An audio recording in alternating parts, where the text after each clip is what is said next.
नमस्कार, आप देख रहे हैं कशिश न्यूज़ और न्यूज़ रूम लाइव में आपके साथ मैं हूं दीपक शर्मा। बुलेटिन की शुरुआत करेंगे एक बड़ी खबर के साथ। बड़ी खबर है, सुप्रीम कोर्ट के जज नियुक्त किए गए हैं। पटना हाई कोर्ट के चीफ जस्टिस विपुल एम पंचोली, राष्ट्रपति द्रौपदी मुर्मू ने उन्हें नियुक्त किया है। सुप्रीम कोर्ट में योगदान देने की तिथि से वे सुप्रीम कोर्ट के जज के रूप में कार्य करेंगे। सुप्रीम कोर्ट में उनका कार्यकाल काफ़ी लंबा होने वाला है। इसके साथ ही सुप्रीम कोर्ट में जज की संख्या 34 हो जाएगी। सुप्रीम कोर्ट में जजों के सभी स्वीकृत पद भरे जा चुके हैं।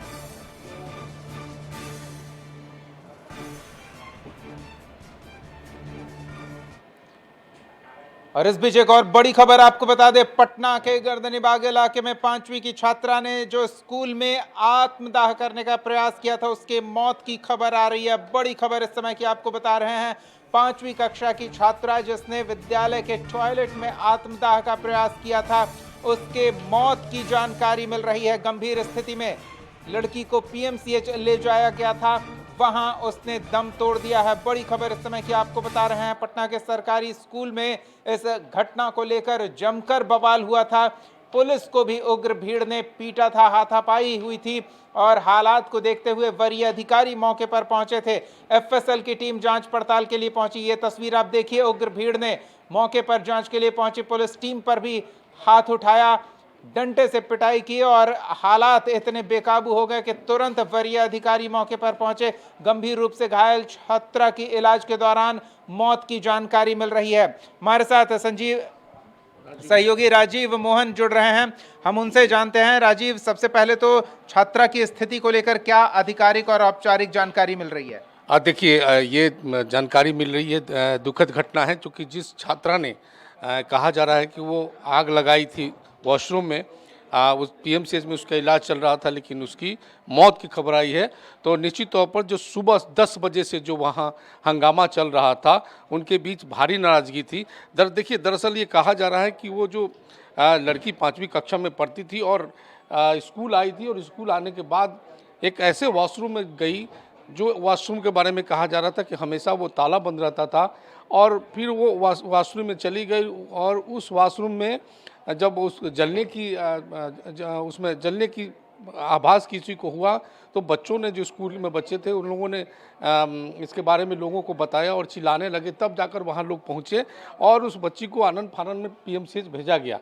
लेकिन इस बीच जो है जो परिवार वाले थे, जो उनके परिजन थे, उन तक जो सूचना पहुंची वो देर से पहुंची, ऐसा वहां के स्थानीय लोगों का कहना है। उनका कहना है कि तकरीबन 2 घंटे के बाद उस बच्ची के बारे में ये बताया गया कि उसने आत्मदाह की है या आग लगी। लेकिन वहाँ जो लोग हैं, जो स्थानीय लोग हैं, जो परिवार वाले हैं, वो बड़ा ही गंभीर आरोप लगा रहे हैं। उनका कहना है कि बच्ची ऐसी स्थिति में नहीं थी कि वो जाके आत्महत्या कर लेगी।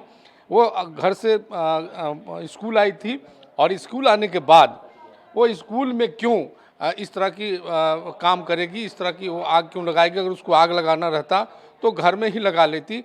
तो वो कई तरह के सवाल खड़ा कर रहे हैं कि स्कूल की जो व्यवस्था है, और स्कूल में जो लोग, जो शिक्षक हैं, जो प्रिंसिपल हैं, वो ठीक से स्कूल का संचालन नहीं करते हैं। वहाँ अधिकांश बच्चियाँ पढ़ती हैं, चूँकि कन्या विद्यालय हैं, तो उनके सुरक्षा का ध्यान नहीं रखा जाता है, और जिसके कारण ये घटना हुई है। इस कारण लोग वहाँ आक्रोशित थे, और जैसे ही पुलिस वहाँ पहुँची और बीच बचाव करने का प्रयास किया गया, तो जैसे तस्वीरों में हम दिखा रहे हैं कि किस तरह से जो पुलिस वाले हैं उस पर भी लोगों ने हमला कर दिया, और डंडा चलाया, उस पर मारपीट किया, जिससे स्थिति और बिगड़ गई। और अभी भी वहाँ जो स्कूल का मुख्य गेट है और जो परिसर है, वहाँ आसपास के लोग जमा हैं, और सबका कहना है कि बच्ची के साथ न्याय होना चाहिए। अगर किसी ने उसके साथ अनहोनी की है, या बच्ची के साथ क्या अनहोनी हुई है, ये मामला सामने आना चाहिए। हालांकि वहाँ पर सिटी एसपी सेंट्रल जो दीक्षा गई थी, वो इस पूरे मामले पर नज़र बनाई हुई हैं, और जब जांच के बाद लोगों से पूछताछ के बाद बाहर आई, तो उन्होंने कहा कि हम तमाम बिंदुओं पर जांच कर रहे हैं, चाहे वो मामला शिक्षकों का होगा या आसपास का होगा, ये लड़की के साथ क्या हुआ, किस परिस्थिति में वहाँ ये घटना हुई है, एसएफएल की टीम भी वहां पहुंची थी और तमाम चीज़ों को जो है नज़र बनाए रखने की बात उन्होंने कहा, सीसीटीवी फुटेज खंगालने की बात कही और कहा कि ये तमाम बिंदु की जांच करने के बाद जो भी आरोपी होंगे उनके खिलाफ कड़ी कार्रवाई की जाएगी। लेकिन इस बीच ये जो खबर आई कि बच्ची की मौत हो गई है, ये बहुत ही दुखद है और लोग बेहद आक्रोशित है और अभी भी पुलिस मौके पर तैनात है। जी, एक और चीज़, बच्ची अस्पताल पहुंची थी, उस समय जीवित थी क्या? उसकी ऐसी स्थिति थी कि कोई अगर बातचीत करे तो वो कुछ बता सके? इससे पुलिस को कुछ महत्वपूर्ण साक्ष्य मिल सकते हैं? देखिए इस मामले में जो वहाँ जो सिटी एसपी सेंट्रल गई थी दीक्षा, उनसे हम लोगों ने पूछा कि ये क्या बच्ची जब वहाँ से गई थी तो उसकी क्या हालत थी, तो उन्होंने कहा कि उसकी सांसें चल रही थी लेकिन अचेत अवस्था में थी और जो स्थानीय लोगों के मुताबिक बच्ची करीब 90% 80% वो जल गई थी, इसलिए उसके बचने की स्थिति बचने की उम्मीद बहुत ही कम थी। लेकिन अब उसने वहाँ पे क्या बयान दिया है यह भी सामने नहीं आया, क्योंकि उन्होंने कहा कि तमाम बिंदुओं पर जांच की जा रही है, तो ये पुलिस का जांच है, उसके लिए हम लोग को इंतज़ार करना पड़ेगा।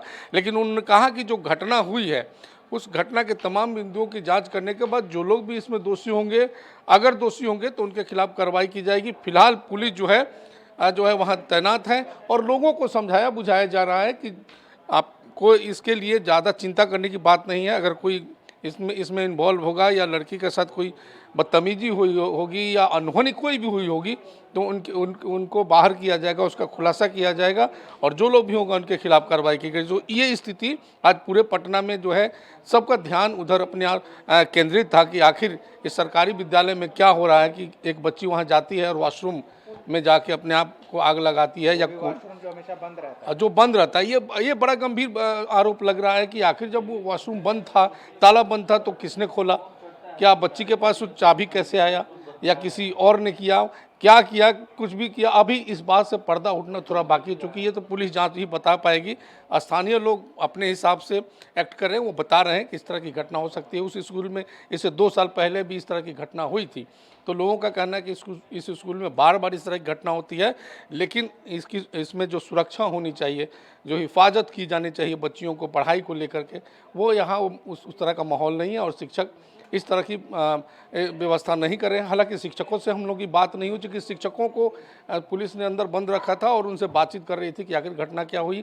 इतना हालात वहाँ बिगड़ा हुआ था कि कोई किसी से सही बात करने की स्थिति में नहीं था। लेकिन फिलहाल यही जानकारी है कि जो कुछ भी अब सामने आएगा वो पुलिस की जांच में ही आएगा और पुलिस की जांच के बाद ही पता चलेगा कि आखिर इस घटना के पीछे क्या हुआ था।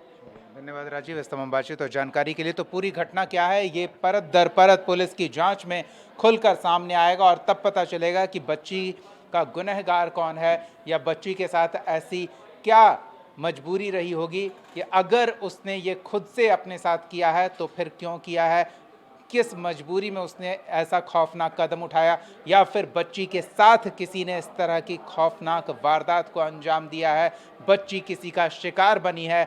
हर परत जांच के बाद साफ होगी, खुलकर सामने आएगा। फिलहाल दुख भरी खबर यह है कि बच्ची इलाज के दौरान दम तोड़ देती है।